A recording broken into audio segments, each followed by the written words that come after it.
प्रिय छात्रों, मैं आपका हिंदी अध्यापक सदाशिव सर। आज हम पढ़ेंगे पाठ के बारे में। आइए जानते हैं लेखक परिचय के बारे में। लेखक का नाम निरंजन जी है। जन्म 31 जुलाई 1880 को वाराणसी के लम्हे गांव में। इनकी प्रमुख रचनाएं हैं, यानी प्रमुख रचना गोदान गवर्नर। मैंने यहाँ सिर्फ प्रमुख रचनाओं के बारे में लिखा है क्योंकि गोदान जो है ये साहित्य का बहुत महत्वपूर्ण रचना है इनकी। जो भारतीय किसान जो गोदान नहीं कर पाता है, बहुत दुखद कहा है, लेकिन इसका बहुत बड़ा नाम भी है, इसीलिए मैंने प्रमुख रचनाओं में लिखा है। प्रिय विद्यार्थी नाम ಇವತ್ತು कश्मीरी से पाठ के ಲೇಖಕರ ಹೆಸರು ಪ್ರೇಮಚಂದ್ರ। ಲೇಖಕರ ಪರಿಚಯ: ಅವರ ಜನ್ಮ 31 ಜುಲೈ 1870ರಲ್ಲಿ ವಾರಣಾಸಿಯ ಲಮ್ಹಿ ಅಂತಕ್ಕಂಥ ಊರಿನಲ್ಲಿ ಆಯಿತು। ಗೋದಾನ್ ಗವರ್ನರ್ ಗೋದಾನ್ ವಿಶ್ವ ಸಾಹಿತ್ಯದ ಮಹತ್ವಪೂರ್ಣ ಕೃತಿಯಾಗಿದೆ। ಭಾರತೀಯ ಒಬ್ಬ ರೈತನ ಅದರಿಂದ ಇವು ಪ್ರಮುಖ ಕೃತಿಗಳನ್ನು ಮಾತ್ರ ಇಲ್ಲಿ ನಾನು ಬರೆದಿದ್ದೀನಿ। ಪಾಠವನ್ನು ಆಲಿಸುವಾಗ ಪುಸ್ತಕವನ್ನು ನೀವು ಜೊತೆಗಿದ್ರೆ ಬಹಳ ಒಳ್ಳೆಯದು। चलिए पाठ को पढ़ते हैं कश्मीरी से। इस पाठ में लेखक कहना चाहते हैं कि कहते हैं कि सबसे ज़्यादा गलती धोखा खाने वाले की होती है। इसी बात को समझाने के लिए एक सेब के जरिए हमें समझाते हैं, इसलिए इस पाठ का नाम कश्मीरी सेब है। क्योंकि जब लेखक सेब खरीदने जाते हैं, सेब बेचने वाला धोखा देता है, नहीं सड़े हुए सेब देता है। कल शाम को चौक में 2-4 जरूरी चीजें खरीदने गया था। पंजाबी युवा पुरुषों की दुकानें रास्ते में ही पड़ती हैं। एक दुकान पर बहुत अच्छे रंगदार गुलाबी सेब सजे हुए डेकोरेट किए, बड़ा सजाए हुए अलंकರಿಸಿದರೆ ಹೇಗೆ ಸೇಬುಗಳನ್ನು ಗಮನಿಸಿದಿರಾ? ಸೇಬುಗಳನ್ನು ಹೇಗೆ ಅಲಂಕರಿಸಿರ್ತಾರೆ ಅಂದರೆ ಒಳ್ಳೆ ಒಳ್ಳೆ ಸೇಬುಗಳನ್ನು ಮೇಲೆ ಇಟ್ಟು ಅದಕ್ಕೆ ಸ್ಟಿಕ್ಕರ್ಗಳನ್ನು ಹಾಕಿರ್ತಾರೆ ನೋಡಿ। ಕೆಲವೊಂದು ಸೇಬುಗಳು ಒಳಗಡೆ ಕೆಟ್ಟು ಹೋಗಿರುತ್ತೆ, ನಮ್ಗೆ ಗೊತ್ತಾಗಲ್ಲ। तो क्या कहते हैं पंजाबी मेवा पुरुष ಅಂದ್ರೆ ಏನು? ತಾಜಾ ಹಣ್ಣುಗಳನ್ನು ಮಾರುವುದು, ಫ್ರೆಶ್ ಫ್ರೂಟ್ಸ್ ಸೇಲ್ ಮಾಡೋದು ಮೇವಾ ಪುರುಷ್। ಒಂದಿನ ಸಾಯಂಕಾಲ ಲೇಖಕರು ಚೌಕಿ ಕಡೆಗೆ ಹೋಗುವಾಗ ತಾಜಾ ಹಣ್ಣು ಮಾರುವ ಅಂಗಡಿಯಲ್ಲಿ ಬಣ್ಣ ಗುಲಾಬಿ ಸೇಬುಗಳನ್ನು ಕಂಡು ಅವರಿಗೆ ಮನಸ್ಸಿನಲ್ಲಿ ಆಸೆ ಆಗುತ್ತೆ, ಅವುಗಳನ್ನು ಕೊಂಡ್ಕೊಳ್ಬೇಕು। ಯಾರಿಗೆ? ಲೇಖಕ ಪ್ರೇಮಚಂದ್ರ ತಮ್ಮದೇ ಆದ ಕಥೆಯ ಮುಖಾಂತರ ಹೇಳಿದ್ದಾರೆ ಅವರು। कश्मीरी सेब मुखांतर कश्मीरी सेब के जरिए कहते हैं कि जिस तरह इस दुकानदार ने लेखक को धोखा दिया है, उसी तरह लोग भी हमें कहते हैं कि धोखा देने वाले से ज़्यादा धोखा खाने वाले की मिस्टेक होती है। अगर हम धोखा ही ना खाए तो धोखा कैसे दे सकते हैं? इसीलिए हमें जागृत सतर्क रहना चाहिए। इसी को समझाते हैं इस पाठ में। तो वहाँ पर सेब देखकर उनके मन में आशा होती है इनको कि वो खरीदें। जी ललचा उठा, जैसे रंगदारी से गुलाबी से सजे हुए नजर आए, जी ललचा उठा। विटामिन और प्रोटीन के शब्दों में विचार करने की प्रवृत्ति हो गई है। टमाटो को पहले कोई भी ना पूछता था, अब टमाटो भोजन का अवश्य अंग बन गया है। गाजर भी पहले गरीबों के पेट भरने की चीज थी, अमीर गाजर के सेवन से भी अल्पी विटामिन है। लेखक कहना चाहते हैं कि पहले लोग सेब को ज़्यादा महत्व देते थे, गाजर को सिर्फ हलवा बनाने के लिए इस्तेमाल किया जाता था, लेकिन आजकल गाजर भी विटामिन की दृष्टिकोण से बहुत ही अच्छा, इसीलिए गाजर को भी मेजों पर स्थान मिलने लगा है।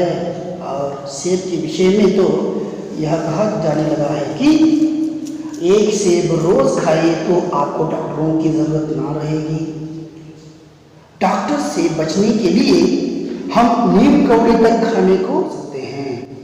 सेब तो रस और स्वाद में अगर आम से बढ़कर नहीं है तो घटकर भी नहीं है। केवल स्वाद की चीज़ नहीं है, उसमें गुण भी है। हमने दुकानदार से मोल भाव किया और आधा सेब मांगी।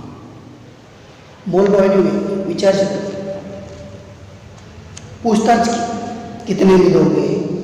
1 किलो का कितना है, 1 शेर का कितना है? पहले के ज़माने में 1 शेर मतलब 1 किलो है। आदेश थी सेब मांगे दुकानदार से। कहा जाता है कि अगर इंसान एक सेब रोज़ खाए तो डॉक्टरों के पास जाने की ज़रूरत नहीं है। इसका मतलब ये नहीं कि बीमारी ही नहीं आएगी, है ना। अभी देखिए कोरोना में तो क्या है कि इसका मतलब ये है कि सेहत अच्छी रहेगी, कम जाते हैं डॉक्टरों के पास। लेखक का यहाँ अभिप्राय है। और स्वाद के विषय में फलों का राजा आम है, लेकिन सेब भी कुछ कम नहीं है, ऐसा लेखक कह रहे हैं, वर्णन कर रहे हैं सेब का। दुकानदार ने कहा, बाबूजी बड़े मज़ेदार सेब आए हैं, खास कश्मीर के, आप ले जाइए, खाकर तबीयत खुश हो जाए। तबीयत खुश हो ಆರೋಗ್ಯ ತುಂಬ ಸುಧಾರಿಸುತ್ತೆ, ಒಳ್ಳೆಯದಾಗುತ್ತೆ ನಿಮ್ಮ ಆರೋಗ್ಯ ಅಂತ ಕಾಶ್ಮೀರದಿಂದ ಈಗ ತಾನೇ ಬಂದಿಳಿದಿದೆ ಅಂತ ಹೇಳ್ತಾರೆ. ಅಂದರೆ ಇವರೇ ಕಾಶ್ಮೀರಕ್ಕೆ ಹೋಗಿ ತೆಗೆದುಕೊಂಡು ಬಂದು ನಮ್ಮ ಕೈಯಲ್ಲಿ ಕೊಟ್ಟಾರೆ. ಅಂದರೆ ವ್ಯಾಪಾರಸ್ಥರು ಯಾವ ರೀತಿ ಮೋಡಿ ಮಾಡಿ ಹಣ್ಣುಗಳನ್ನು ನಮಗೆ ಕೊಡ್ತಾರೆ, ಮಾರ್ತಾರೆ ಅನ್ನೋದನ್ನು ಇಲ್ಲಿ ಲೇಖಕರು ವರ್ಣಿಸಿದ್ದಾರೆ. ನಿಮ್ಮ ಆರೋಗ್ಯ ಭಾಳ ಒಳ್ಳೆಯದಾಗುತ್ತೆ ಈ ಸೇಬುಗಳನ್ನು ಕೊಂಡ್ಕೊಳ್ಳಿ ಅಂತ ಹೇಳ್ತಾರೆ. ನಾವು ಮಾರ್ಕೆಟ್ಗೆ ಹೋದಾಗ हम जब बाजार जाते हैं तो बहुत बार हमने देखा है कि वो कभी के लिए आइए बहुत कम में और बहुत मज़ेदार, अभी नहीं तो कभी नहीं, लीजिए सेब रंगदार मज़ेदार और सेहत के लिए भी अच्छे। बेचने वाले कहते हैं ऐसे, लेकिन अंदर कैसा रहता है वो तो घर जाने के बाद ही चलता है। मैंने रुमाल निकाल कर उसे देते हुए कहा, चुन चुन कर रुमाल ಅಂದರೆ ಖರ್ಚಿಪನ್ನು ಕೊಡ್ತಾ ಲೆಕ್ಕದಲ್ಲಿ ಹೇಳ್ತಾರೆ, ನೋಡಪ್ಪ ಹುಡುಗಿ ಆರಿಸಿ ಒಳ್ಳೆಯದಿರೋ ಸೇಬುಗಳನ್ನು ಮಾತ್ರ ಹಾಕಪ್ಪ ಅಂತ ಹೇಳ್ತಾರೆ. दुकानदार ने तराजू ಅಂದರೆ ತಕ್ಕಡಿ, तराजू ಅಂದರೆ ತಕ್ಕಡಿ, ಎಷ್ಟು ತೂಕ ನೋಡ್ತೀವಲ್ಲ ತಕ್ಕಡಿ. दुकानदार ने तराजू उठाई और अपने नौकर से बोला,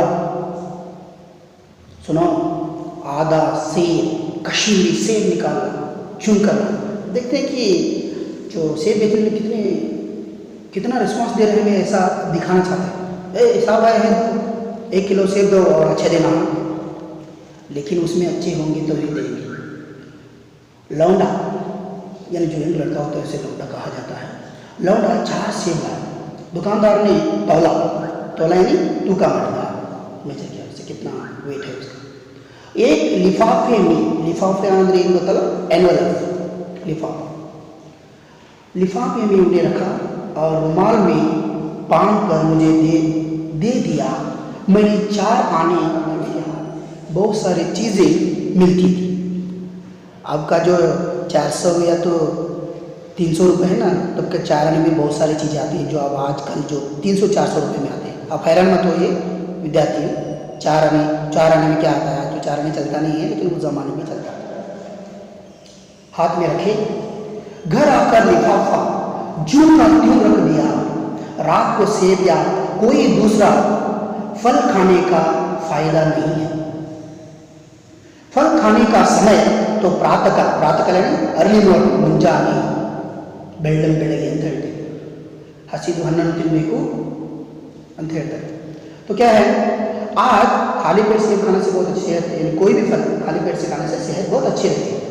आज सुबह मुँह हाथ धोकर जो नाश्ता करने के लिए सेब निकाला तो सड़ा हुआ था, 1 रुपये के आकार का छिलका गल गया था।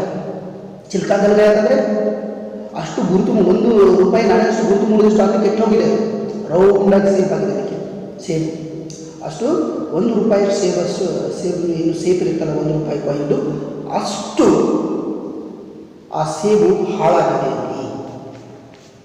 ಅವರು ರಾತ್ರಿ ಹಣ್ಣನ್ನು ತಿನ್ನೋದು ಬೇಡ ಅಂತ ಹೇಗೆ ಖರ್ಚಿಪಲ್ಲಿ ಅರ್ಧ kg ತಂದಂಥ ಸೇಬುಗಳನ್ನು ಹೇಗೆ ಅಂಗಡಿಯನ್ನು ಕೊಟ್ಟಿರ್ತಾನೆ ಹಾಗೆ ತಂದು ಮನೆಯಲ್ಲಿ ಇರ್ತಾರೆ.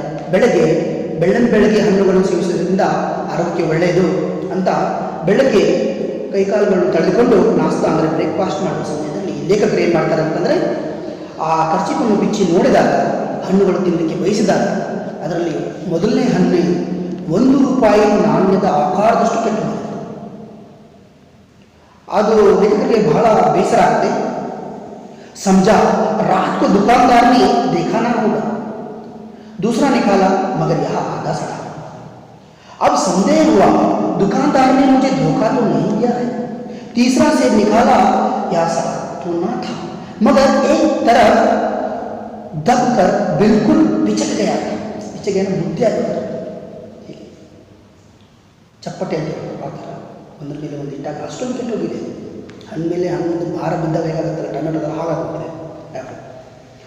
ಅವರು ಒಂದು ಮೊದಲನೇ ಸೇಬ್ ನೋಡ್ತಾರೆ, ಎರಡನೇ ಸೇಬ್ ನೋಡ್ತಾರೆ, ಮೂರನೇ ಸೇಬ್ ನೋಡ್ತಾರೆ, ಅವ್ರಿಗೆ ಗೊತ್ತಾಗುತ್ತೆ ನಾನು ಹೊಸ ಕೊಟ್ಟೆ, ಇವನು ಕೆಟ್ಟೋಗಿರೋ ಸೇಬ್ ಕೊಟ್ಟೆ. उन्हें पता चलता है कि दुकानदार ने मुझे धोखा दिया है। एक सेब शाम को उसे पता नहीं चला होगा, दूसरा तीसरा 3 सेब अगर बेकार है, यानी बेकार है खाने के लायक नहीं है, तो इसका मतलब क्या है कि लेखक ने समझ लिया कि दुकानदार ने धोखा दिया। चौथा होने तक चौथा देखा वहाँ यूं तो बेदाग था मगर उसमें एक काला सुराख ಅಂದರೆ ಕಪ್ಪದೊಂದು ಹೋಲ್ ಇರ್ತದೆ. ನಾವು ಬದ್ನಿಕಾಯಿಗಳೆಲ್ಲ ನೋಡ್ತೀವಿ, ಒಂದು ಹೋಲ್ ಇರ್ತಲ್ಲ, ಆ ಥರ ಆ್ಯಪಲ್ ಒಂದು ಹೋಲ್ ಇತ್ತು. ಯಾವುದು ಕೊನೆಯ ಆ್ಯಪಲ್ ಇದು, ಅರ್ಧ ಕೆಜಿಗೆ 4 ಆ್ಯಪಲ್, ಅದ್ರ 4ನೇ ತೆಗೆದು ಮಾಡ್ತಾನೆ ಚಿಕ್ಕದಾಗಿ ಒಂದು ತುಂಬಿದೆ. एक होल है छोटा सा, उसमें काला सुराख था जैसे अक्सर बेरों में होता है। बेर वहाँ होते हैं, काशी बोरे में खेलते हैं, देखिए काटा तो भीतर वैसे ही दबे जैसे बेर में होते हैं। धब्बे थे उसमें, धब्बे जैसे कपड़े के ऊपर धब्बे पड़ते हैं कलेಗಳು, ಒಳಗಡೆ ಕೂಡ ಹಾಗೆ ಕಲೆಗಳಿತ್ತು ಕಪ್ಪು ಕಪ್ಪು ಚುಕ್ಕಿದ್ದಾರೆ. ಯಾಕಂದರೆ ತುಂಬ ಬೇಸರ ಆಗುತ್ತೆ. ಅವ್ರು ಹೇಳ್ತಾರೆ एक सेब भी खाने लायक नहीं, 4 आने पैसों का इतना गम ना हुआ जितना समाज की इस चारित्रिक पतन का। दुकानदार ने जानबूझकर मेरे साथ धोखेबाजी ಅಂದರೆ ಮೋಸಗೊಳಿಸುವುದು, धोखेबाजी का व्यवहार किया। एक सेब सड़ा हुआ तो होता तो मैं उसको क्षमा के योग्य समझता, सोचता उसकी निगाह ಅಂದರೆ दृष्टि ಹೋಗಿಲ್ಲ ಅಂತ ತಿಳ್ಕೊಂಡಿರ್ತಿದ್ದೆ. ಒಂದು ಸೇಬ್ ಕೆಟ್ಟಿದ್ರೆ उसकी निगाह ना पड़ी होगी मगर चारों के चारों खराब निकल जाए, साफ होता है। लेखक ಹೇಳ್ತಾರೆ, लेखक कहते हैं कि अगर एक सेब अच्छा नहीं है तो कोई बात नहीं, उसकी दृष्टि ठीक से उधर उसका नजर नहीं गया हो, लेकिन 4 के चारों खराब है, इसका मतलब है कि दुकानदार ने हमें क्या किया है, धोखा दिया है। मगर इस धोखे में मेरा भी सहयोग था। वो कहते हैं मेरा भी सहयोग था। क्यों लेकर कैसा कहते हैं? क्योंकि रुमाल उसके हाथ में देखकर मैं चुपचाप खड़ा था, मुझे देखना चाहिए था, मुझे चुनकर लेना चाहिए था सेबों को। आने वाले खाई क्या होती है, वहाँ पे गलती होती रहना चाहिए। अगर हम सतर्क रहे तो हमें कोई धोखा नहीं दे सकता। लेकिन आगे कहते हैं कि मेरा उसके हाथ में रुमाल रख देना मानो उसे धोखा देने की प्रेरणा थी। उसने बांट लिया यानी जान लिया उसने कि ये आदमी उतना चकने उसकी अपनी आंखों से काम और ना इतनी चौकाश पूछताछ करने लगे कि कड़मे मारो आगे केळेगा ಅಂತ चौकाश फेंकी घर से लौटाने आ जाए या आए। आदमी बेईमानी तभी करता है जब उसे अवसर मिलता है। बेईमानी का अवसर देना चाहे वह अपनी ढीले पर ढीले से नहीं या ढीले से हो या सहज विश्वास से। बेईमानी में सहयोग देना है पढ़े लिखे बाबुओं और कर्मचारी का मतलब ऑफिस में कार्यालय में काम करते हैं, पर तो अब कोई विश्वास नहीं करता। किसी थाने पुलिस स्टेशन में या कचहरी या म्यूनिसिपालिटी में चले जाइए, अपने आपकी ऐसी दुर्गति होगी कि आप बड़ी से बड़ी हानि उठाकर भी उधर ना जाएंगे।